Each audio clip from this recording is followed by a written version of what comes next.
అవసరమా అని. కఠినమైన శాఖ, ఉపాధ్యాయులు ఉంటారు, సంఘాలు ఉంటాయి. ఈ ఛాలెంజ్ నీకు అవసరమా అంటే వాళ్ళందరికీ ఒకటి చెప్పా, జీవితం అంటేనే ఒక ఛాలెంజ్. ఛాలెంజ్ లేనిది జీవితం లేదు.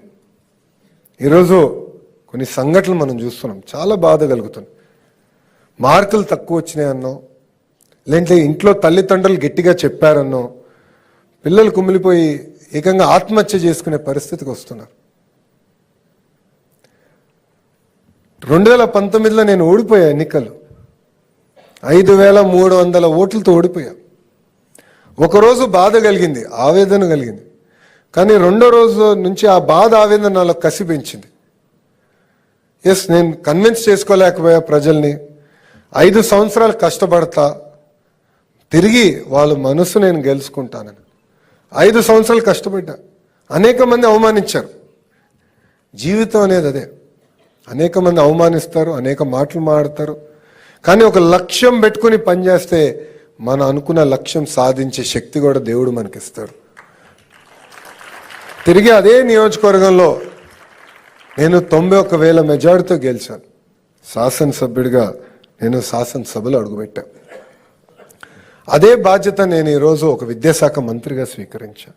ఇక్కడున్న ఉపాధ్యాయులందరూ తెలుసు, తరతరాలుగా అనేక సమస్యలతో మీరు ఇబ్బంది పడుతుంటే అన్నీ మనం పరిష్కరించాం.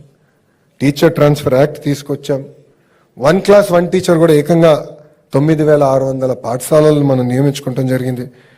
16,347 మంది ఉపాధ్యాయుల్ని మెగా డిఎస్సి ద్వారా 150 రోజుల్లో ఒక్క లిటిగేషన్ లేకుండా మనం నియమించుకుంటాం జరిగింది. కేజీ నుంచి పీజీ వరకు కరికులం మొత్తం రీవ్యాంప్ చేస్తున్నాం. దాంట్లో తొలి అడిగేసాం. మీరు చూస్తే ఇప్పుడు పిల్లలకి అందించే పుస్తకాల్లో కానీ, బ్యాగులు కానివ్వండి, అదేవిధంగా బెల్ట్, యూనిఫామ్లు ఎక్కడ పొలిటికల్ మెసేజింగ్ లేదు. ఎక్కడ మంత్రి గారి ఫోటో, ముఖ్యమంత్రి గారి ఫోటో, ప్రధానమంత్రి గారి ఫోటో కూడా లేదు.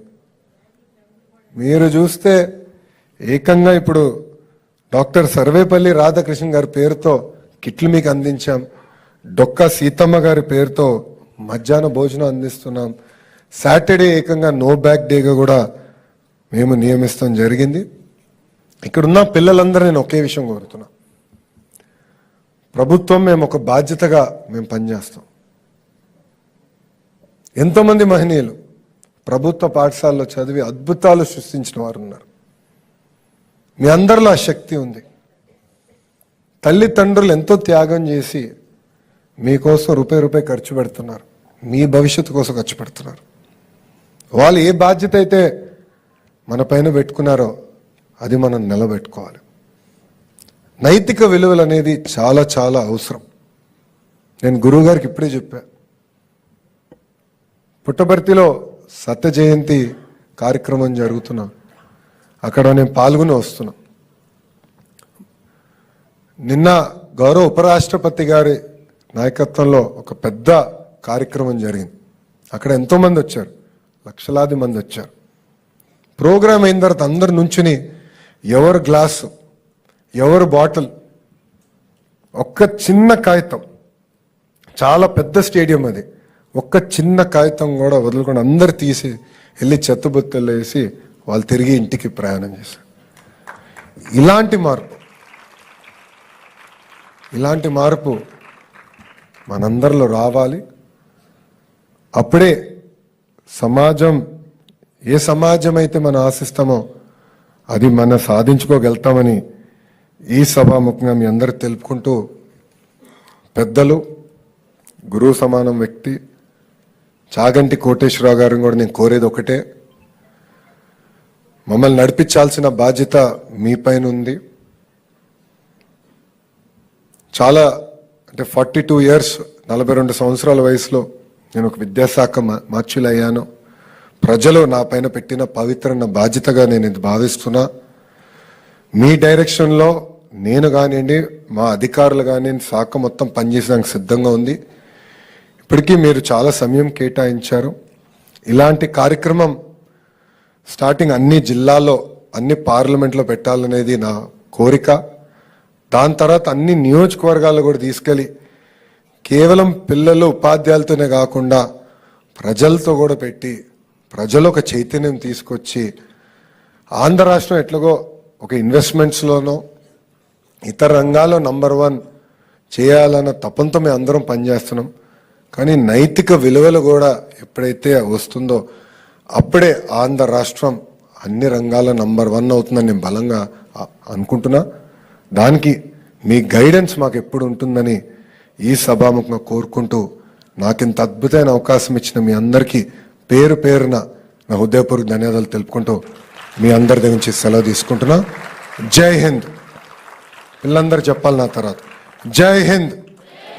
థ్యాంక్ యూ అమ్మా. ధన్యవాదాలు సార్. మీ స్మిత హిత మిత ముగ్ధ మనోహరమైన వచనాలతో చిన్నారులకు చక్కటి సందేశాన్ని అందించారు. విలువల యొక్క ప్రాముఖ్యతను తెలియజేశారు.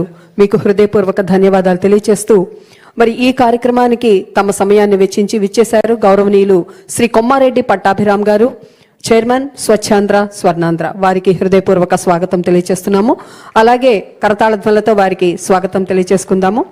గౌరవనీయులు శ్రీ కొట్టిముక్కల రఘురామరాజు గారు, building and construction workers advisory committee chairman గారు విచ్చేశారు. వారికి కూడా హృదయపూర్వక స్వాగతం తెలియజేస్తూ ఇక ఒళ్ళంతా చెవులు చేసుకుని కర్ణామృతాలు ఆస్వాదించడానికి సంసిద్ధంగా ఉన్న మీ అందరికీ భక్తి భావ యశస్వి, మృదు మనస్వి, విద్యా తపస్వి, విజ్ఞాన తేజస్వి, జ్ఞాన వర్చస్వి గౌరవనీయులు